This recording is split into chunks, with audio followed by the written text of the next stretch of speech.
The rest followed like a verdict read too quickly. Shame. Family, do not contact her on our behalf. 2,400 people had seen it.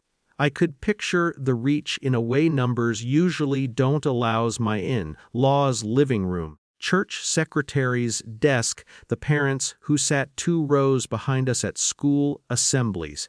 I closed the app before the bell rang. Not want my hands shaking when my child got in the car. For the next week, the phone did not stop. Old friends with cautious sympathy. Distant cousins asking what happened as if there were a version short enough to text. One woman from town wrote, praying for reconciliation, which felt like being patted on the head. Learned how quickly curiosity dresses itself as care. I did not respond publicly. I learned that too, how silence can be read as guilt by people who have already decided.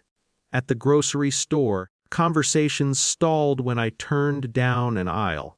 Someone reached for peaches, then changed their mind. The cashier didn't meet my eyes. Night, after the kids were asleep, I sat at the kitchen table and stared at my hands. Shame is not just an emotion, it's a posture. Shoulders in. Apologies ready. The old rules rose up without asking. Don't contradict him. Don't embarrass the family. Keep things private.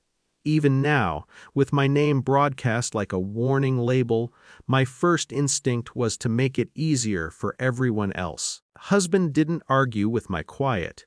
He watched instead. He noticed how my father's story shifted depending on who asked. He noticed the dates that slid around like loose tiles. He noticed how quickly the post went up, how rehearsed it felt. Started making calls in the early mornings before work, when people are more honest and less defended. I told him he didn't have to. He said he wanted to understand the urgency. The thing my father was hiding was not dramatic.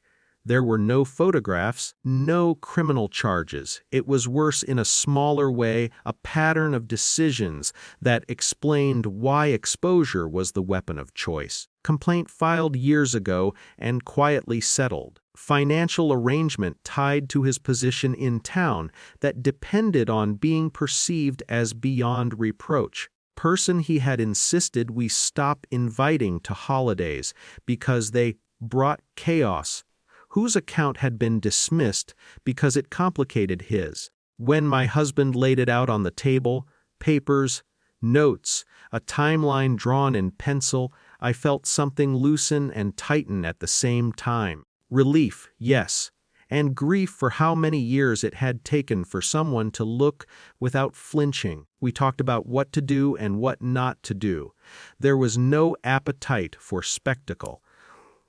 I did not want his name dragged the way mine had been, because he didn't deserve consequences, but because I was tired of being used as a lesson.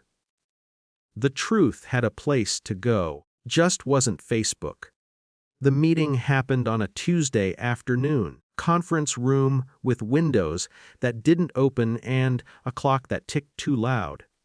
My father sat straighter than usual, hands folded as if in prayer. An administrator from the county read from a prepared statement, neutral and careful. Language was procedural. Dates, obligations. An inquiry opened. There was a moment clear, unmistakable. When my father realized the room no longer belonged to him, he tried to speak. The administrator held up a hand. "We'll get to that," she said, and did not. No one raised their voice. No one said my name. Authority has a way of rearranging power without theatrics. By the time the meeting ended, it was done. Not resolved, done. Kind of done that doesn't ask permission.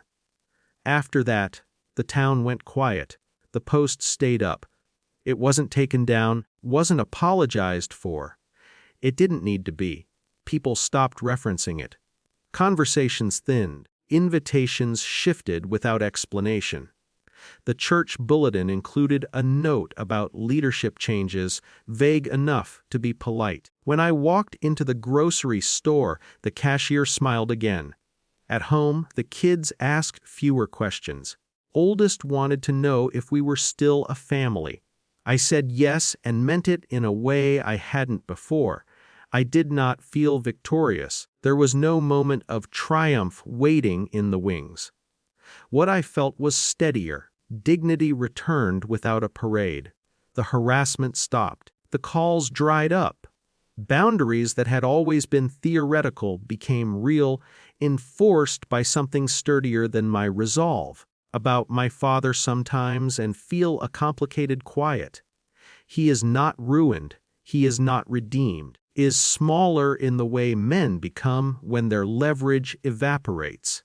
I am larger in a way that doesn't require anyone else to shrink. The post exists still, floating somewhere in the feed, a frozen accusation. It no longer defines me. People can read it and wonder. I can live with that. What broke was not just generational control, but the rule that said truth must be traded for peace. What replaced it is thinner and stronger, less noise, more room.